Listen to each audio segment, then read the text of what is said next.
గుర్తుపెట్టుకోండి, దేవుడు మందిరంలో మాత్రమే దేవుడు ఉంటాడా? ఆదివారం మాత్రమే దేవుడు ఉంటాడా? నీ ఇంట్లో ఉండడా?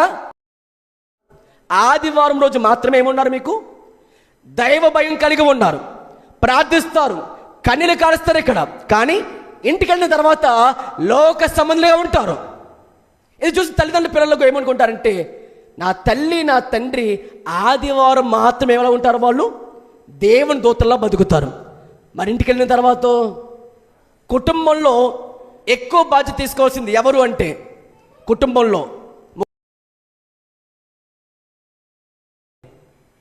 తండ్రి జీవనోపాధి నిమిత్తమై బయటికి వెళ్తారు.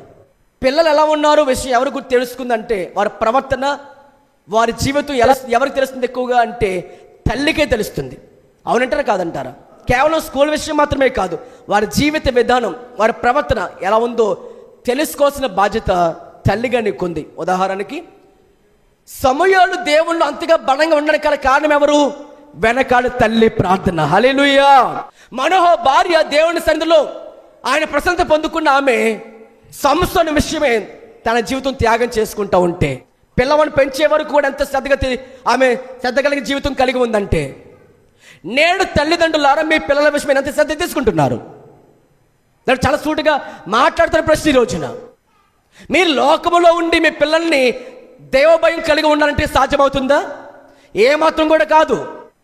నేడు తల్లిదండ్రులుగా మీరు ఏం మాట్లాడుతుంటారో నీ పిల్లలు చాలా జాగ్రత్తగా అబ్జర్వ్ చేస్తారు. నీ ప్రవర్తన ఎలా ఉందో చూస్తారు. ఈరోజు తల్లిదండ్రులు ఎలా మారిపోతున్నారంటే, ఆలోచించింది ఈ మాట.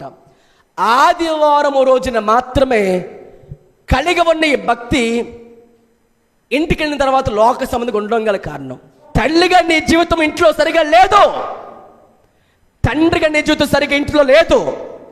లేని కారణంగా ఇంట్లో ఎలా ఉంటున్నావంటే, ఇంటి వాతావరణం పూర్తిగా లోక సంబంధంగా ఉండిపోయిన కారణంగా, భయం లేని కారణంగా, దేవుని విశ్వాసం లేని కారణంగా నీ పిల్లలు కూడా పూర్తిగా ఎలాగ అయిపోతున్నారంటే, వారు కూడా నీ దగ్గర ఆదివారం మాత్రమే దేవ సంబంధిగా నటిస్తున్నారు.